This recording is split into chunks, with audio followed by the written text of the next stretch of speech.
सनातन धर्म एक ऐसा धर्म है जिसका कभी भी जबरन धर्मांतरण में विश्वास नहीं रहा है। अगर आप हिंदू धर्म के इतिहास की ओर दृष्टिपात करेंगे तो पाएंगे कि आपको कोई भी ऐसे उदाहरण नहीं मिलेंगे कि कभी भी हिंदुओं ने कहीं भी जबरन दूसरे धर्म के लोगों का धर्म परिवर्तन कराया हो। आज के परिप्रेक्ष्य में भी जब धर्म परिवर्तन एक पूरी इंडस्ट्री बन चुका है जो कि धड़ल्ले से चल रही है, और खासकर कि एब्राहमिक रिलीजन्स के परिप्रेक्ष्य में इतनी जोर शोर से ये धर्म परिवर्तन का व्यवसाय चल रहा है, आज के समय में भी हिंदुओं का कोई भी इस प्रकार का सुनियोजित संगठित इकोसिस्टम नहीं है जबरन धर्म परिवर्तन के लिए, धर्मांतरण के लिए, और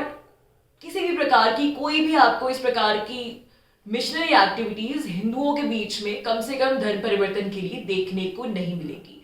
तो ऐसे में अगर आप कुछ ऐसे व्यक्तियों की कहानियां सुनते हैं जिन्होंने अपनी खुद की सोच से, बिना किसी दबाव के, बिना किसी एक्सटर्नल प्रेशर्स के सनातन धर्म, हिंदू धर्म अपनाया हो, तो फिर एक हिंदू होने का गौरव भी होता है और साथ में एक इंस्पिरेशन भी मिलता है हमें।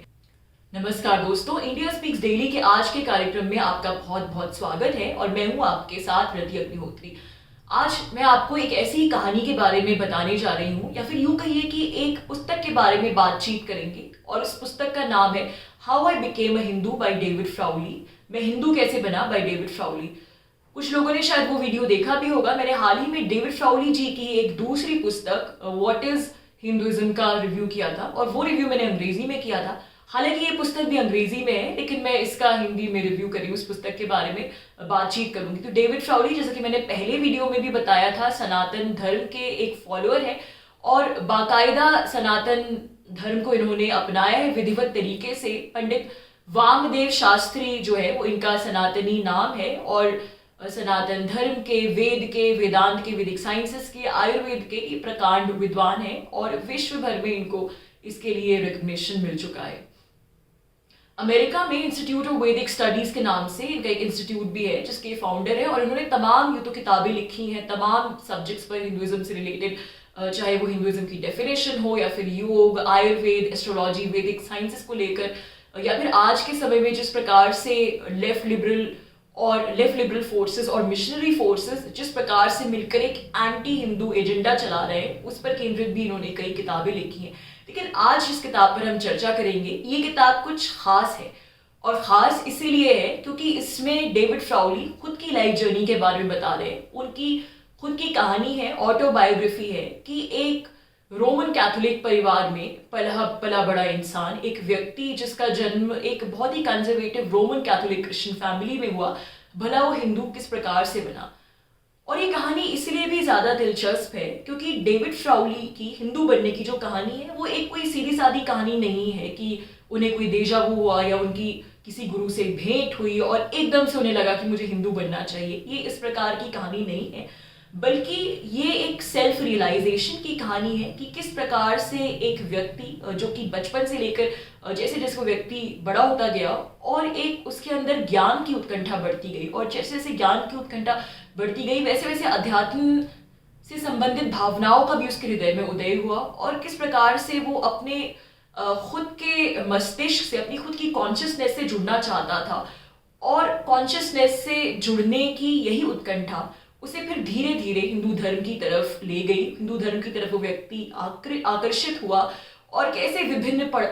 पड़ावों से गुजरकर तमाम फिलॉसफीज डेविड फ्राउली ने एक्सप्लोर की। हिप्पी मूवमेंट से जुड़े जो अमेरिका का न्यू एज मूवमेंट था, और लेफ्टिस्ट, यहाँ तक कि लेफ्टिस्ट मूवमेंट से भी जुड़े जो कम्युनिस्ट थिंकर्स होते हैं, लेफ्टिस्ट थिंकर्स, उनकी संगत में भी रहे। लेकिन जब किसी भी चीज से उनकी ज्ञान की जिज्ञासा शांत नहीं हुई, और वो जो उनकी कॉन्शियसनेस की खोज थी, इन सब मूवमेंट्स में से कोई भी मूवमेंट उसके साथ न्याय नहीं कर पाया, तो फिर अंततः डेविड फ्राउली जो है वो सनातन धर्म से जुड़े, हिंदुइज्म से जुड़े। तो ये एक बहुत ही दिलचस्प कहानी है। जैसा कि मैंने कहा कि हिंदुइज्म एक ऐसा धर्म है जो कि एब्राहमिक रिलीजन्स की तरह नहीं है कि अगर कोई कन्वर्ट करता है तो किसी ने कोई आपको जादू दिखा दिया, करिश्मा दिखा दिया, और आपने वो देख के कन्वर्ट कर लिया। तो हिंदुइज्म एक ऐसा धर्म है कि अगर कोई कन्वर्ट करता है तो वो बिल्कुल सोच समझ के अपनी मर्जी से करता है। तो ये एक ऐसी ही बहुत ही दिलचस्प कहानी है जिसमें डेविड फ्राउली ने, हम ऐसा नहीं कह सकते कि अचानक से उन्होंने हिंदू धर्म अपनाया, बल्कि जीवन के कितने ही पड़ावों से गुजरकर उन्होंने खुद बहुत सी चीज़ें टेस्ट की, खुद बहुत सी चीज़ों का आकलन किया और फिर अंततः हिंदू धर्म अपनाया। और अपनाया तो कैसे अपनाया कि आप देख ही सकते हैं कि इतने प्रकांड विद्वान हैं और विश्व भर में सनातन धर्म की डेविड फ्राउली ज्योति जला रहे हैं। तो अब किताब की तरफ आते हैं। मैं आपको बहुत ही संक्षिप्त में इसकी एक समरी बताने की कोशिश करूंगी। खासकर कि जो किताब का शुरुआती भाग है वो एक कहानी की तरह आगे बढ़ता है, जिसमें उनके बचपन का उल्लेख है, डेविड फ्राउली के बचपन का, और वो किस प्रकार से आगे चल के हिंदू बनते हैं। तो डेविड फ्राउली बचपन में एक अमेरिका में एक रोमन कैथोलिक परिवार में जन्मे थे, जो कि बहुत ही स्ट्रिक्ट रोमन कैथोलिक जिसे हम कह सकते हैं, एक स्ट्रिक्ट क्रिश्चियन अपब्रिंगिंग रही। तो जाहिर सी बात है कि परिवार के बाकी लोगों के साथ डेविड फ्राउली का भी चर्च आना जाना होता था। लेकिन चर्च में जिस प्रकार की डिस्कोर्स होती थी, खासकर कि बचपन के उस दौर में, जिस प्रकार से चर्च में एक प्रकार से डेविड फ्राउली के बालमन को लगता था कि जो चर्च का भगवान है या जिस ईश्वर के बारे में वहां बताया जाता है वो कोई दयालु ईश्वर नहीं है। अगर कोई परमात्मा है, कोई ईश्वर है, तो वो तो दयालु होना चाहिए। लेकिन जिस ईश्वर को चर्च में चित्रित किया जाता था, चर्च में जिस ईश्वर के बारे में बताया जाता था, वो एक ऐसा ईश्वर था जो कि उनके बालमन को लगता था कि वो बच्चों को डराता है। यानी अगर तुम ये करोगे तो तुम यहाँ तो अगर तुम ये करोगे तो तुम नर्क में जाओगे, और तमाम तरीके की बातों से कि अगर तुमने कोई गलती की तो फिर ये होगा वो होगा। जो सिन का कॉन्सेप्ट होता है क्रिश्चियनिटी में, उससे वो बचपन से ही बहुत असहज महसूस करते थे डेविड फ्राउली। और उनका जो बालमन था वो इस वजह से क्रिश्चियनिटी से और चर्च से उचकता गया। एक क्रिश्चियनिटी में कन्फेशन का भी सिद्धांत होता है कि कन्फेशन बॉक्स में जाकर आप ईश्वर से कन्फेस करते हैं कि आपने क्या क्या गलतियां की और आप उन गलतियों को दोबारा नहीं करेंगे। तो वो कन्फेशन का जो एक पूरा फंडा होता है, उससे भी असहज थे डेविड फ्राउली। और उन्हें यही लगता था कि अगर वाकई में कोई ईश्वर है तो वो भला इस तरीके से अपने भक्तों को टॉर्चर क्यों करेगा, उनको डराएगा क्यों। तो उनके बाल मन पर, उनके बाल मस्तिष्क पर एक इस प्रकार का प्रभाव पड़ा क्रिश्चियनिटी का कि उनको चर्च जाने का मन नहीं करता था। और भगवान के लिए जिस भगवान के बारे में क्रिश्चियनिटी बात करती थी, बजाय एक प्रेम की भावना की, उनके मन में एक डर सा रहता था, एक दहशत रहती थी। तो खैर, क्योंकि क्रिश्चियन परिवार से थे तो ऐसे एकदम से तो चर्च जाना उन्होंने बंद नहीं किया, लेकिन धीरे धीरे करके चर्च से उनका मन विमुख होता गया। और हर संडे को चर्च जाते थे वो अपनी फैमिली के साथ। तो कभी कभी बहाना करके चर्च के अलावा वो कहीं और निकल जाते थे। फिर धीरे धीरे करके उनका मन विरक्त हुआ और उन्होंने चर्च जाना एकदम से छोड़ दिया। और हालांकि उनके परिवार को बुरा लगा, लेकिन उनके परिवार वाले जो है उन्होंने कुछ कहा नहीं और उनकी बात समझ गए। अभी तक डेविड फ्राउली ने लेकिन फॉर्मली क्रिश्चियनिटी नहीं छोड़ी थी, वो फॉर्मली अभी भी क्रिश्चियन ही थे। हालांकि उनका विश्वास थोड़ा उठ रहा था, लेकिन जो बचपन का एक अटैचमेंट था वो अभी भी था। फिर एक इंसिडेंट ये हुआ कि डेविड फ्राउली एक अपने परिवार के साथ अमेरिका की किसी नई जगह में जाके रहने लगे, और ये उनकी लाइफ का टर्निंग पॉइंट था, क्योंकि यहाँ पर उनका स्कूल चेंज हुआ, स्कूल बदला। तो इससे पहले वो हमेशा क्रिश्चियन स्कूल्स में पढ़ते थे, जहाँ पर उनका कहना है कि इस प्रकार की बातें सिखाई जाती थी कि सिर्फ क्रिश्चियनिटी के जो भगवान है, सिर्फ जो क्रिश्चियनिटी के ईश्वर है वही सर्वश्रेष्ठ है और इसके अलावा कोई सच्चाई नहीं है। मतलब इस प्रकार का रिलीजियस प्रोपोगंडा किया जाता था। लेकिन फिर वो एक पब्लिक स्कूल में गए इस नई जगह में, और इस नई जगह में जब वो पब्लिक स्कूल में गए तो इससे उनकी पूरी सोच बदल गई, क्योंकि यहाँ पर उनको और भी धर्म के और भी कल्चर्स के लोग मिले। जाहिर सी बात है, अमेरिका एक मल्टी कल्चरल सोसाइटी है, तो विभिन्न प्रकार के लोग रहते हैं। और यहाँ पर किसी भी प्रकार का उनके अनुसार वो क्रिश्चियनिटी की प्रोपोगंडा वाली पढ़ाई नहीं थी। तो इससे उनका मस्तिष्क खुला और उन्होंने देखा कि क्रिश्चियनिटी के आगे भी एक बहुत बड़ी दुनिया है, कितने सारे पर्सपेक्टिव्स हैं, कितनी सारी विचारधाराएं हैं। फिर यहाँ पर जो उन्होंने पढ़ाई लिखाई की, जिस प्रकार उन्होंने बहुत से सब्जेक्ट्स पढ़े, चाहे वो इतिहास हो या फिर दर्शन हो। खासकर कि इतिहास के संदर्भ में जब उन्होंने यूरोपीय इतिहास पढ़ा या फिर नेटिव अमेरिकन इतिहास पढ़ा कि किस प्रकार से क्रूरता के साथ, बर्बरता के साथ नेटिव अमेरिकन को कन्वर्ट किया गया और नेटिव अमेरिकन पे क्या क्या अत्याचार किए गए। फिर क्रिश्चियनिटी का भी उन्होंने एक इतिहास पढ़ा कि किस प्रकार से क्रिश्चियनिटी का इतिहास इतनी क्रूरता और बर्बरता और निर्ममता से भरा था। तो वो एक जिसको कहते हैं फाइनल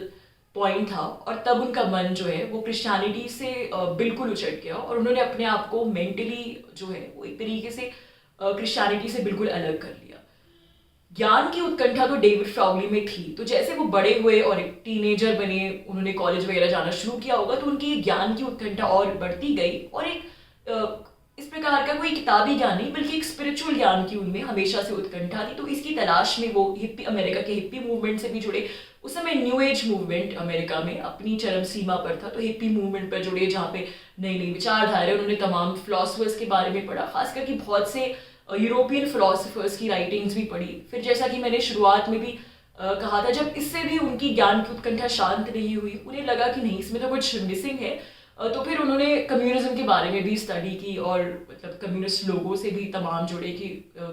क्या है कम्युनिज्म और सोशलिज्म क्या है। कम्युनिस्ट जो थिंकर्स होते हैं, सोशलिस्ट थिंकर्स होते हैं, लेकिन इससे भी उनको कोई, जिसको कहते हैं कि उनके चित्त को किसी भी प्रकार की आनंद की अनुभूति नहीं हुई और उनकी वो ज्ञान की उत्कंठा शांत नहीं हुई। तो एक जिसे कहते हैं कि एक रेस्टलेस सोल की तरह डेविड फ्राउली ज्ञान की तलाश में, मीनिंग की तलाश में भटकते रहे। और फिर अमेरिका में जो पहला उनका इंट्रोडक्शन हुआ हिंदुज्म का, वो एक स्थानीय गुरु से हुआ। उनकी भेंट एक गुरु से हुई। और हालांकि वो अपनी बाद की किताब में, बाद के पोर्शंस में कहते हैं कि फिर जो बाद में उन्हें ज्ञान प्राप्त हो, जो बाद में उन्हें भारत में आकर गुरु मिले, उनके कंपैरिजन में ये गुरु कुछ भी नहीं थे। लेकिन हाँ, जो एक हिंदुइज्म का थ्योरेटिकल फ्रेमवर्क है, वेद का, वेदांत का, और जो हिंदुइज्म के जो मेन एलिमेंट्स हैं, उन सब से उनको इन गुरु ने ही परिचित कराया। तो यहाँ से उनका हिंदुइज्म के साथ जुड़ाव, हिंदुइज्म के प्रति आकर्षण शुरू हुआ।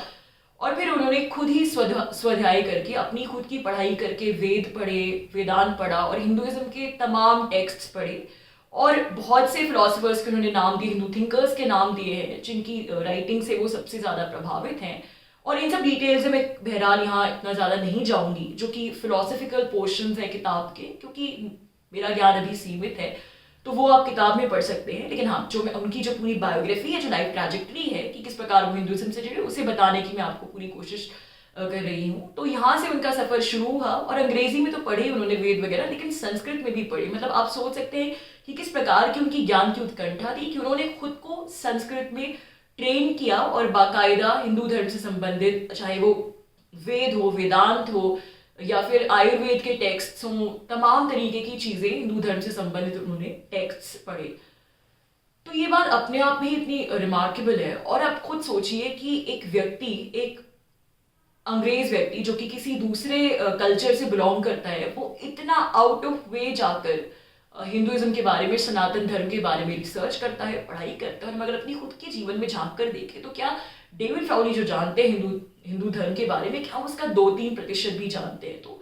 ये एक वाकई में हमें शर्मसार करने वाली बात है। लेकिन अगर हम सकारात्मक तरीके से देखें तो ये प्रेरित होने वाली बात है कि आज के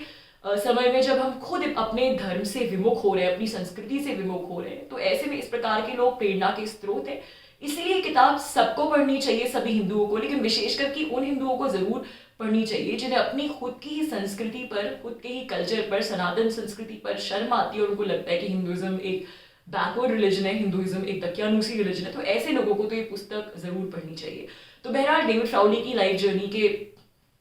बारे में ही आगे बढ़ते हुए, तो किताब जो है वो 2 भागों में है। पहला भाग तो ये है कि जैसा कि मैंने आपको बताया उनकी पूरी बचपन की जर्नी और किस प्रकार वो क्रिश्चियनिटी से फिर विमुख हुए और उसके बाद फिर तमाम तरीके के लोगों से उन्होंने इंटरेक्ट किया। फिर एक गुरु ने उनको हिंदुइज्म से इंट्रोड्यूस करा, यहाँ से उनकी यात्रा शुरू। दूसरा भाग जो है वो उनकी भारत यात्रा का है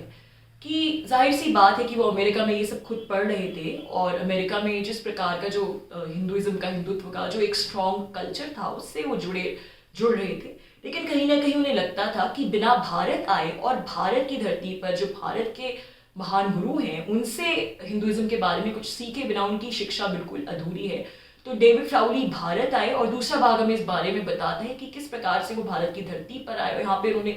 पूरे भारत का एक तरीके से, दक्षिण भारत से लेकर उत्तर भारत तक जितने भी तमाम आश्रम हैं, उन्होंने तमाम आश्रमों का भ्रमण किया और तमाम गुरुओं के अंतर्गत उन्होंने बहुत सी विधिवत शिक्षा ली हिंदू धर्म की। मतलब विधिवत तो नहीं कह सकते, एक प्रकार की इनफॉर्मल लर्निंग थी, लेकिन जिसे हम कह सकते हैं कि जमीन से जुड़कर, यानी कि इन गुरुओं के सानिध्य में रहकर और आश्रमों में घूमकर उन्होंने इस प्रकार से बहुत ही क्लोज क्वार्टर्स से, जिसे हम कहते हैं, हिंदू धर्म के बारे में, वेद के बारे में, वेदांत के बारे में जाना, ज्ञान लिया। और यहाँ पर बहुत सारे दिलचस्प इंटरेस्टिंग एनेक्डोट्स भी हैं कि किस प्रकार से उन्हें यहाँ पे बहुत से मिस्टिकल, जिन्हें हम कह सकते हैं मिस्टिकल एक्सपीरियंसेस भी हुए। जैसे कि उदाहरण के लिए उन्होंने एक प्रसंग बताया कि किस प्रकार से वो रमन रमन महर्षि के आश्रम में घूम रहे थे और एक पहाड़ पर चढ़ रहे थे, एक टीले पर चढ़ रहे थे, तो वहां पर उन्हें एक साधु महाराज मिले। तो इस पूरे अनुभव को उन्होंने बहुत ही सुंदरता से बयान किया है कि किस प्रकार से ये उनके लिए पूरा एक स्पिरिचुअल एक्सपीरियंस था। तो किताब में, जैसे कि मैंने कहा, बहुत सी फिलोसफिकल बातें हैं, और जो लोग हिंदू फिलोसफी के बारे में मुझसे ज़्यादा जानते हैं, आपको शायद ये बातें और भी ज़्यादा अच्छे से, गहराई से ये बातें पुस्तक में समझ में आएंगी। तो डेविड फ्राउली की जो भारत यात्रा है, उसकी जर्नी को भी हम 2 भागों में विभाजित कर सकते हैं। पहले भाग में तो हमें ये सब देखने को मिलता है कि किस प्रकार से हिंदुइज्म की जो आध्यात्मिक परंपरा है वो उससे जुड़े और उन्होंने बहुत सा ज्ञान अर्जित किया। तो लेकिन दूसरा भाग ये भी है कि किस प्रकार से हिंदुइज्म का जो पॉलिटिकल एलिमेंट है, यानी जो हिंदू एक्टिविज्म हो रहा था भारत में, और जिस प्रकार से हिंदुओं के विरोध में, हिंदुओं के खिलाफ एक मिशनरी प्रोपोगंडा छिड़का था बहुत बड़े स्तर पर, तो किस प्रकार से हिंदू नेशनलिस्ट मिलकर और हिंदू इंटेलेक्चुअल्स मिलकर उस प्रोपोगंडा को काउंटर कर रहे थे। उस एकेडमिक हिंदुइज्म के मूवमेंट से भी डेविड फ्राउली, जिसे हम कह सकते हैं academic, social and political Hinduism, उसके मूवमेंट से भी बहुत ही ग्रास रूट लेवल पर डेविड फ्राउली भारत में जुड़े। और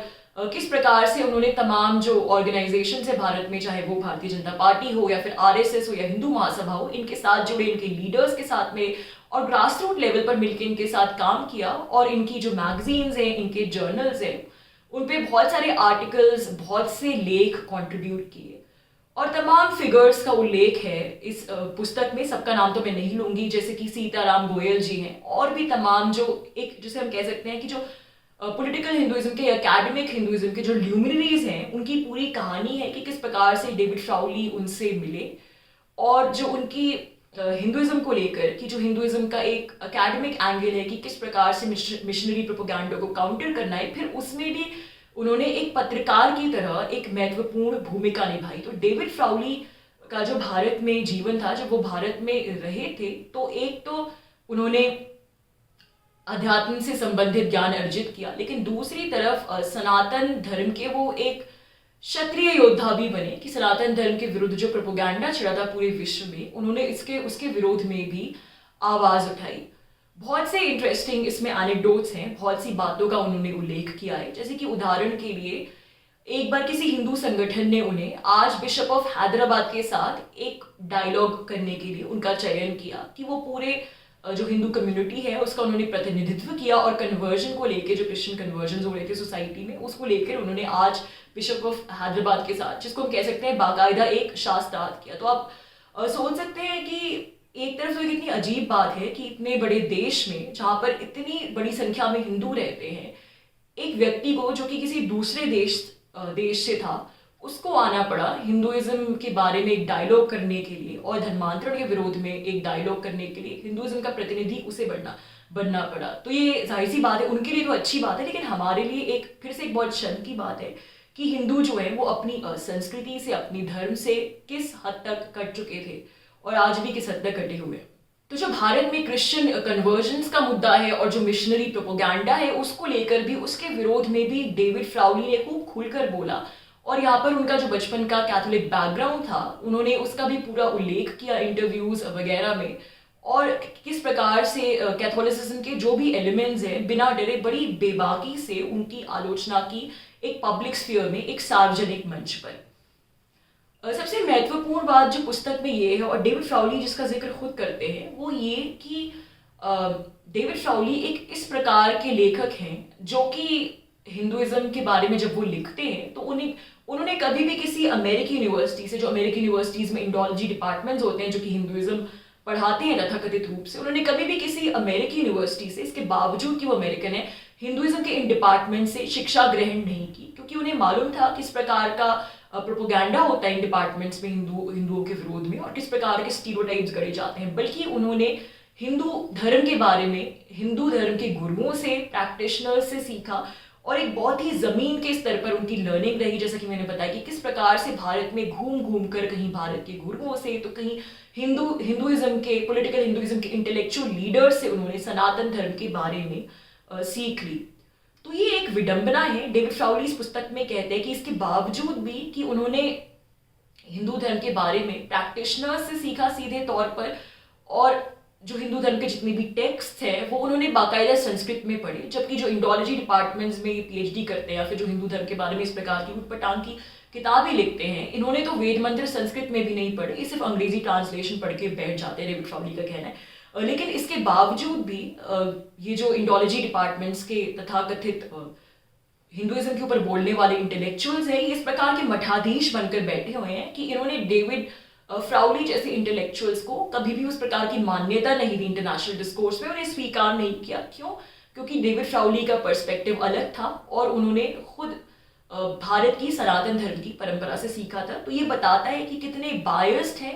ये तथाकथित एकेडमिशियंस जो कि हिंदू धर्म की ही स्टडी करते हैं, लेकिन वो कभी भी हिंदू धर्म जो लोग प्रैक्टिस करते हैं उनसे कुछ सीखना नहीं चाहते, बल्कि अपने अलग ही सोशलॉजिकल प्रिंसिपल्स, अपनी अलग ही थ्योरी अप्लाई करके हिंदू धर्म को डिमोनाइज करते हैं, उसके बारे में स्टीरियोटाइप्स करते हैं। तो ये बहुत ही महत्वपूर्ण बात है जिसके तरफ हमारा ध्यान आकर्षित किया डेविड फ्राउली में। तो किताब में बहुत से फैक्ट्स हैं, बहुत सी बातें हैं डेविड फ्राउली की भारत यात्रा के बारे में, जिनके बारे में आप पढ़ सकते हैं। और इसमें एक महत्वपूर्ण बात ये भी है कि काफी समय तक डेविड फ्राउली जो है उन्होंने विधिवत तरीके से, मतलब जैसे कहते हैं कि जनेऊ धारण करके वो हिंदू नहीं बने थे, लेकिन फिर भारत में अंततः ये भी हो गया और एक दिन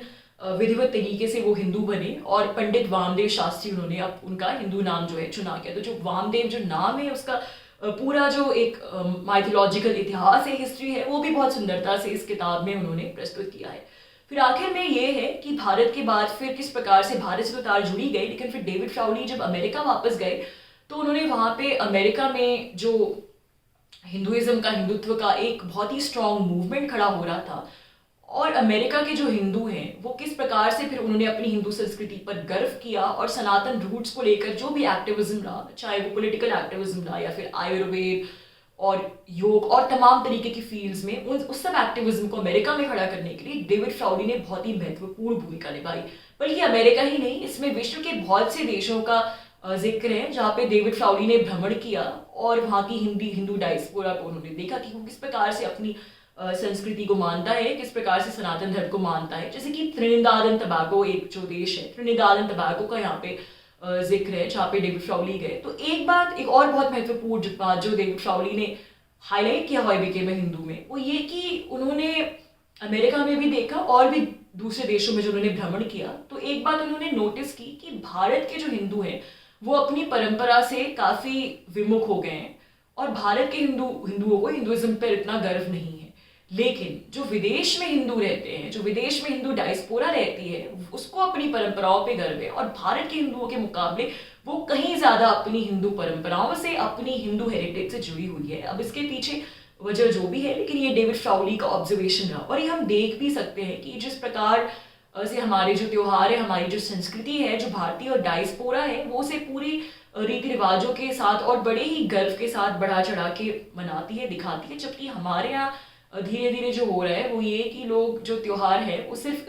एक मॉडर्न कमर्शियल अवतार में त्योहार मनाते हैं, लेकिन जो उससे जुड़ी परंपराएं हैं वो बिल्कुल डाइल्यूट होती जा रही है भारतीय समाज में, भारतीय सोसाइटी में। जबकि विदेशों में रहने वाले भारतीयों में ये बात नहीं है, वो पूरी परंपरा के साथ उन त्योहारों को मनाते हैं और उस परंपरा को प्रोपोगेट भी करते हैं एक वेस्टर्न कल्चर में जाके। तो ये एक बहुत ही महत्वपूर्ण बात है जो कि सोचने लायक है कि ऐसा क्यों है कि भारत के भारतीय तो अपनी संस्कृति से इतना विमुख होते जा रहे हैं, लेकिन जो विदेश में भारतीय रह रहे हैं वो अपनी जो हिंदू रह रहे हैं विदेश में, वो अपनी संस्कृति का प्रचार प्रसार करने में लगे हुए हैं। तो इसके पीछे सबसे बड़ी वजह तो मुझे ये लगती है कि मतलब भारत में जो एंटी हिंदू प्रोपोगेंडा रहा है, जो कि दशकों से रहा है, वो इतना ज्यादा मुखर है, इतना ज्यादा स्ट्रॉन्ग है कि अधिकतर भारतीय जो है वो अपने आप को सेकुलर दिखाने के लिए, अधिकतर जो भारतीय हिंदू है उनके अंदर इतनी हीन भावना भर गई है, इतने ज्यादा वो अपराध बोध से ग्रस्त हो चुके हैं कि वो अपनी संस्कृति को धीरे धीरे करके खुद मिटा रहे हैं और ये एक बहुत ही चिंता का विषय है। तो ये थी summary how I became a Hindu by David Frawley की, और आपको ये किताब, आपको ये पुस्तक जरूर पढ़नी चाहिए। तो दोस्तों आज के लिए बस इतना ही। बहुत जल्द आपसे फिर भेंट होगी किसी नए टॉपिक के साथ। तब तक के लिए अनुमति दीजिए। धन्यवाद।